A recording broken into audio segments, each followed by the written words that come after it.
Bienvenue sur RLP pour notre rubrique Culture éclair.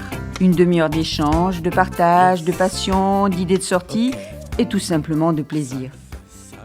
Bonjour et bienvenue sur RLP pour notre rubrique Culture éclair. Aujourd'hui, nous avons Emma à la technique, Valérie à l'animation et notre invité Jean-Michel Bérardi. Bonjour Jean-Michel. Bonjour. Jean-Michel, vous êtes né en Dordogne dans les années 1950. Docteur en pharmacie et aromathérapeute, vous avez exercé le métier de pharmacien pendant 25 ans à Tocane-Saint-Apre. Puis, dans les années 90, vous avez effectué différentes interventions en tant que bénévole auprès de Pharmaciens sans frontières. En 2008, vous êtes expatrié en République dominicaine où vous vous êtes consacré à l'écriture et à la photographie aérienne. Et vous voici de retour en Périgord. Vous êtes un homme engagé et aussi un homme de partage. Vous écrivez, vous peignez, vous sculptez, et certainement que j'en oublie. On va peut-être commencer par l'écriture. Donc l'écriture a démarré dans les années 90 avec 4 pièces de théâtre qui ont été mises en scène. Si je dis pas de bêtises, il y a Amour et Carmagnole, La Bonne, Un mari pour Claire, L'affaire du banc public. Pourquoi le théâtre ? Et pourquoi l'écriture du théâtre ? Parce qu'on peut jouer, vous avez aussi joué, je crois, mais pourquoi ? Non, certainement pas. J'ai pas joué, j'ai un trac terrible et je préfère mettre en scène ceux qui veulent bien jouer. Et là, c'était avec une troupe d'amateurs. C'était même pas une troupe au départ, c'était personne. Et ça s'est passé très bizarrement en 89. Il a fallu fêter l'anniversaire de la Révolution, le bicentenaire. Et donc, la mairie et le comité des fêtes de Tocane m'a un peu tendu un piège en me demandant d'organiser quelque chose, d'organiser une activité pour le bicentenaire. Et comme je n'avais pas beaucoup d'idées, j'y avais pas beaucoup réfléchi, j'ai parlé lors d'une réunion tardive à la mairie, j'ai parlé de théâtre. Et tout le monde a sauté sur l'idée en disant que c'était très bien, ça renouait avec une tradition, puisqu'il y avait du théâtre au début des années... Dans les années 50, il y avait une petite troupe de théâtre à Tocane. Donc, me voilà cherchant dans le répertoire et essayant de trouver s'il y avait quelque chose qui s'appliquait à 89. Et puis non, au bout du compte, j'ai été obligé d'écrire une histoire de Roméo et Juliette pendant la Révolution française. Donc, en partant du fait que ce dont je me rappelais de l'école primaire ou de l'école secondaire, c'était ce qui était arrivé, c'est-à-dire les nouvelles qui pouvaient arriver dans les campagnes profondes dans la région de Tocane. Donc, j'ai pris que les grandes lignes en arrêtant la Révolution avant les massacres de Robespierre et toute sa bande. Donc voilà, j'ai écrit cette première pièce en 89, difficilement parce qu'on est arrivé, bien sûr, on était à la bourre. Et on l'a joué mais pour le 14 juillet, je crois qu'on l'a joué la première fois, le 14 juillet, à Tocane. Et puis les autres communes autour de nous avaient rien prévu, et donc ils nous ont demandé de venir la jouer aussi chez eux. Et donc on est allé à Montagrier, on est allé à Douchat, on est allé à Celles, on est allé dans les cantons autour. Un grand succès. Un énorme succès, bien entendu. Ouais. Et puis vous vous êtes remis à l'écriture encore, je vois, tous les 2 ans pendant 3 autres périodes. C'est à cause des amis qui avaient joué dans la pièce et qui voulaient absolument rejouer parce que c'était une bonne expérience, c'était rigolo, on avait bien ri, on s'était bien amusé. Des fois, moi, j'avais piqué des colères terribles, mais bon. Et puis, donc, j'ai réécrit une autre pièce qui s'appelait La Bonne, je crois, la seconde, où ça, c'est un quiproquo. C'était un quiproquo. Plutôt du vaudeville ? Oui, plutôt du vaudeville, plutôt tourner la biche et tout ça. Et puis, 2 ans après, là aussi, on s'était bien amusé. On l'avait rejoué plusieurs fois. On était allé la jouer dans des endroits autour. C'était bien, c'était sympa. Donc, une belle période. Oui. Puis ensuite, dans les années donc 2010, 2008 exactement, vous êtes allé vous installer en République dominicaine. Et là, vous avez écrit 3 ouvrages, Tim Artemius en 2010, Lucienne en 2011 et Ce que je ferai. Voilà, le dernier. Alors, Tim Artemius, c'est un peu bizarre parce que ça s'est passé, c'est à cause de mon dernier fils, Gianni, qui m'avait mis au pied du mur en me disant, il avait 9 ans, et il me dit la prochaine fois, à mon prochain anniversaire, je voudrais que tu m'écrives un livre. Donc c'est grâce à Gianni. C'est grâce à Gianni. Et ça, c'était quand il avait donc son anniversaire de ses 8 ans. Et il m'a dit ça la prochain anniversaire. Je voudrais un livre. Donc, bien sûr, j'avais plein de choses à faire. Je n'avais pas qu'à penser à une histoire pour mon fils, malheureusement. Donc, 2 mois avant son anniversaire de ses 9 ans, j'ai commencé à m'inquiéter parce qu'il y tenait. Il me le répétait de temps en temps. Il me disait, est-ce que le livre avance? Et moi, je lui disais, oui, dans ma tête, il avance. Et puis, et donc 2 mois avant, je me suis dit, bon, il faut que je me lance. Donc, j'ai commencé une histoire sur un petit garçon qui voyage dans le temps. Et voilà, c'est parti d'une drôle d'idée. Quand j'allais à la pharmacie tous les matins, je passais dans un endroit qui s'appelle le Pas de l'Anglais, si vous connaissez. Et au Pas de l'Anglais, il y a un château. Et dans le parc du château, il y a une espèce de petit temple de mausolée, mais qui est en ruine au fond du château. Et je passais tous les matins devant. Et chaque fois, enfin pas chaque fois, bien sûr, pas tous les matins, mais en tout cas, j'y pensais, je me disais souvent, c'est un mausolée, c'est assez... Ça peut faire une histoire, on pourrait peut-être partir de là pour... Voilà, mais ça faisait déjà depuis plusieurs années que j'avais cette idée-là. Et donc voilà, et à partir de là, j'ai créé le personnage de Tim Artemius, et était un petit gamin qui traverse le temps et qui va se promener. Et ça permet, le voyage dans le temps, ça permet de faire des choses et de rencontrer des personnages qu'on n'a pas l'occasion de rencontrer, qu'on ne peut pas rencontrer. Ou à l'occasion d'un devoir à l'école où on lui demande d'écrire les dinosaures, lui, il y va voir. Et il revient avec les couleurs des dinosaures et le bruit que ça fait. Et la maîtresse n'est pas contente du tout de lui parce qu'il a une imagination bien trop débordante. Alors que c'est vrai, il l'a vu. Vous allez nous en lire quelques pages ? Allez, si vous voulez. Allez, on va se glisser dans le chapitre 3 donc, de Tim Artemius. Oui, c'est le tout début, c'est la première fois qu'il part. Alors, son arrivée fut brutale, c'est le moins que l'on puisse dire. Il dégringola d'un gros bloc de pierre, se retrouvant à moitié assommé dans le sable, comme un tas de vieux chiffons.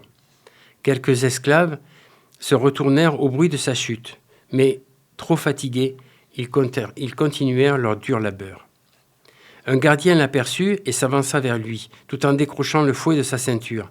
À ce moment-là, une vieille esclave se précipita et très vite mit ses bras autour de lui, autant pour l'aider à se relever que pour le protéger du garde.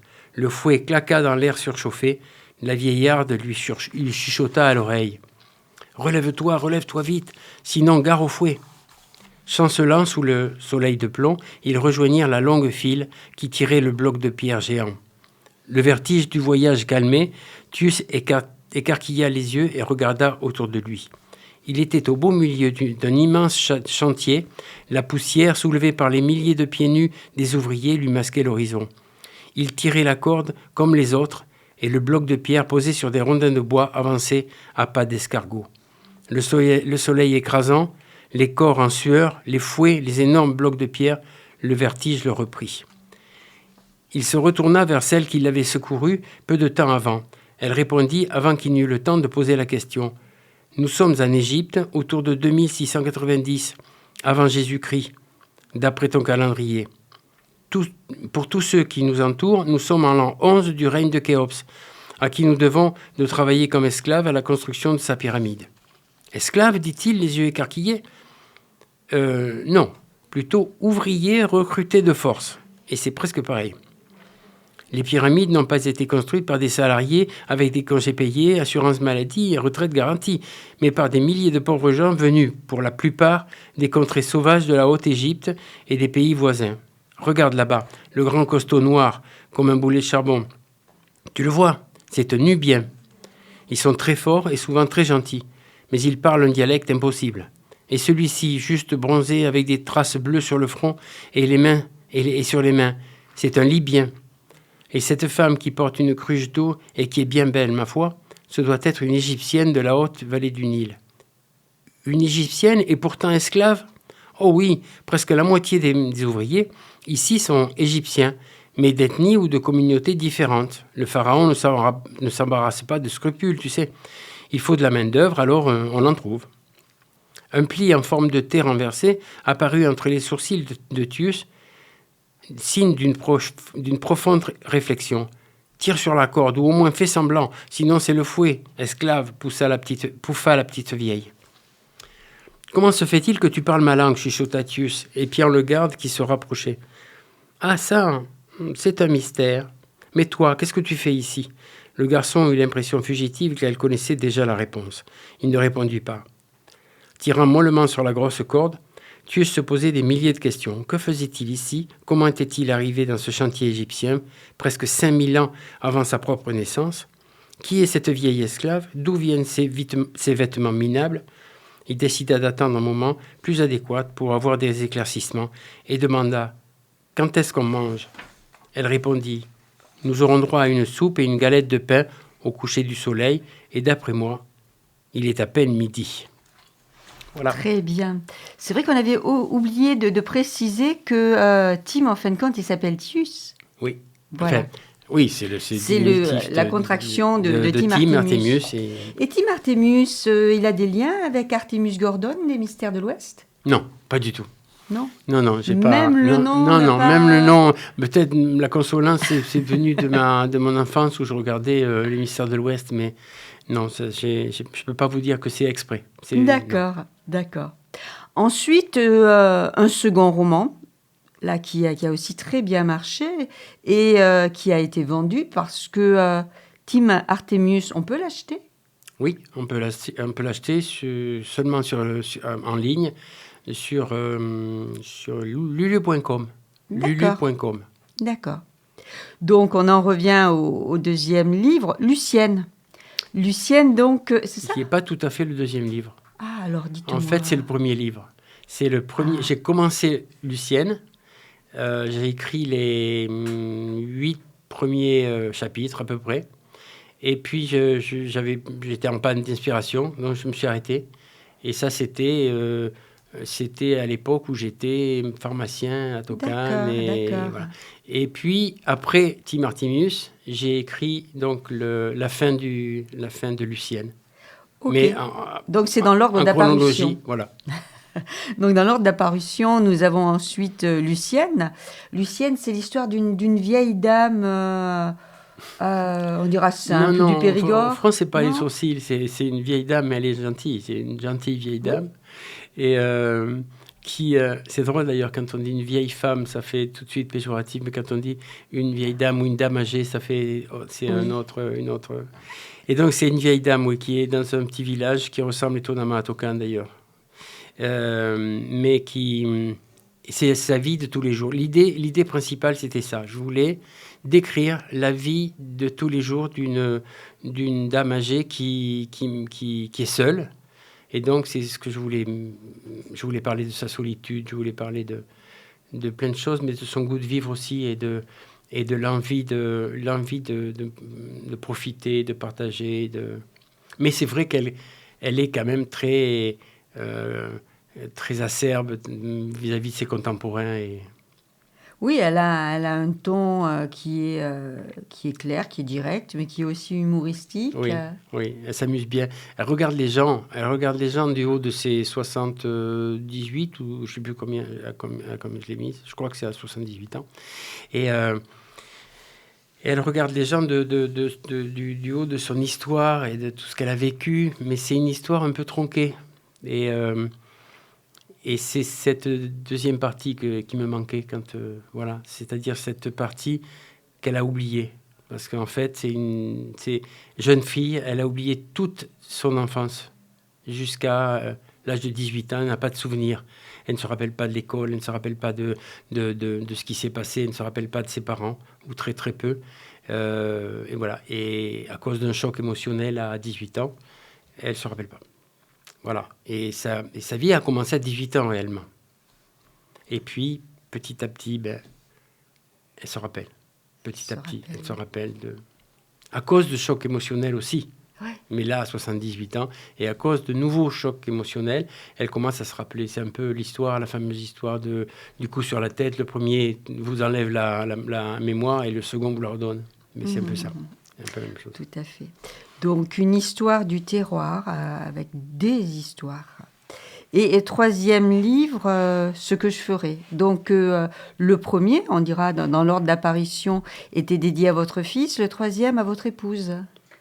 Oui, mais ils sont tous les trois dédiés à mon épouse, parce que si elle n'avait pas été à côté de moi, je ne l'aurais pas fait, je les aurais pas écrits. Si, peut-être Timothy, je l'aurais écrit quand même, mais non, il fallait qu'elle m'aide.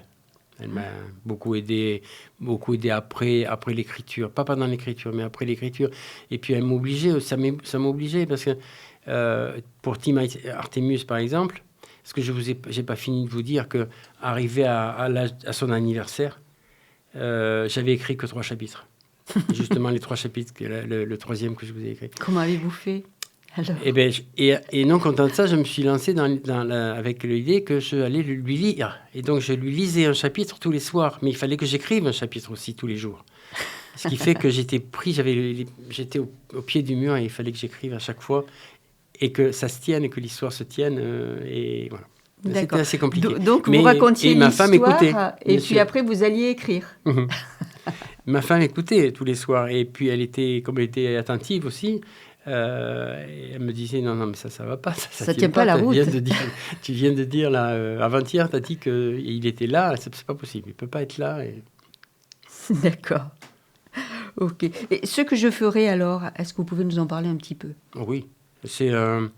Alors ça, c'est un roman de désespoir. C'est l'écrivain qui a écrit, un écrivain débutant qui a écrit un bouquin, un peu comme moi, et qui le pense bon, et tous ses copains qui l'ont lu et toutes ses copines qui l'ont lu ont dit que c'était un bon livre, et il ne peut pas arriver à le publier. Et donc, avec sa bande de 5 amis, un soir de beuverie, ils imaginent de faire un kidnapping et d'enlever les parents de tout le staff dirigeant d'une grande maison d'édition parisienne. Mais c'est pas méchant, ils sont pas méchants. C'est pas des vrais kidnappeurs méchants, armés, cagoulés, non.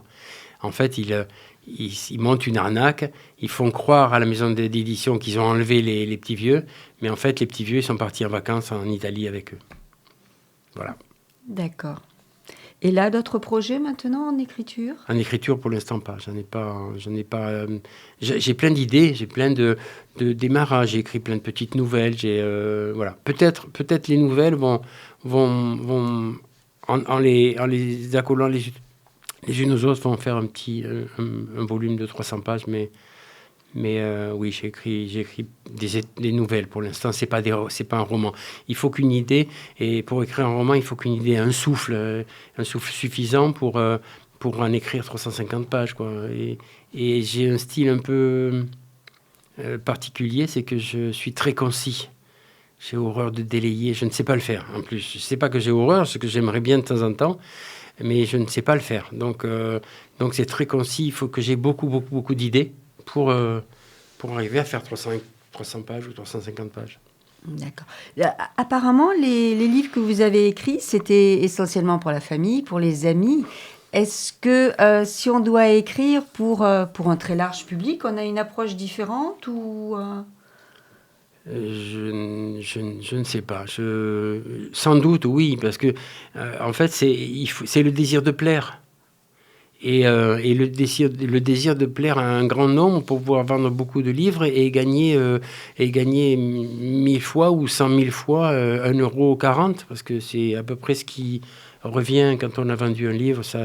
À l'écrivain, ça lui rapporte 1,40 € par bouquin. Ce qui fait que donc, il faut plaire au maximum de gens. Et pour plaire au maximum de gens, il faut se renseigner sur la mode, sur les lignes éditoriales des maisons d'édition qui voudront bien, voilà, se renseigner auprès des libraires et de savoir ce qui se vend, ce qui se vend pas, voilà, parce que c'est des modes comme la musique, comme les chansons, comme machin. Et souvent d'ailleurs c'est aussi volatile. Je pense qu'un livre c'est encore plus volatile qu'avant. Et c'est pour ça que j'ai des difficultés pour lire sur une tablette électronique. Ça ne me convient pas parce que ça n'a pas d'objet. C'est pas un objet, c'est pas quelque chose. Il n'y a pas le toucher. Il n'y a pas l'odeur. Non, il n'y a pas l'odeur, il n'y a pas le toucher, il n'y a pas cette espèce d'émotion que ça dégage, parce que un livre, c'est pas qu'un livre et qu'une histoire. C'est aussi le travail de quelqu'un. C'est aussi les idées de quelqu'un, l'intimité de quelqu'un qui a écrit et qui a sué des fois sang et eau pour écrire une histoire qui tient la route. Mais bon, moi je dis pas ça parce que c'est pas mon cas. D'accord. Mais vous êtes par contre quelqu'un qui avait eu de multiples vies. Quand je dis ça, je vais en arriver au côté. Maintenant, vous avez un côté aussi artiste plasticien. Oui, vous dessinez, vous peignez, vous faites de la sculpture. Oui, mais non, ne me faites pas passer pour un artiste à plein temps. Je suis un amateur. Ah mais oui, vous êtes un amateur. J'ai toujours été un amateur, mais dans tout. Pas dans mon boulot, bien sûr, pas dans mon métier, il vaut mieux pas. Mais par contre, un amateur, j'ai fait de multiples sports, et dès que j'arrivais à être bon dans quelque chose, ça me suffisait. Je changeais de sport et je faisais un autre.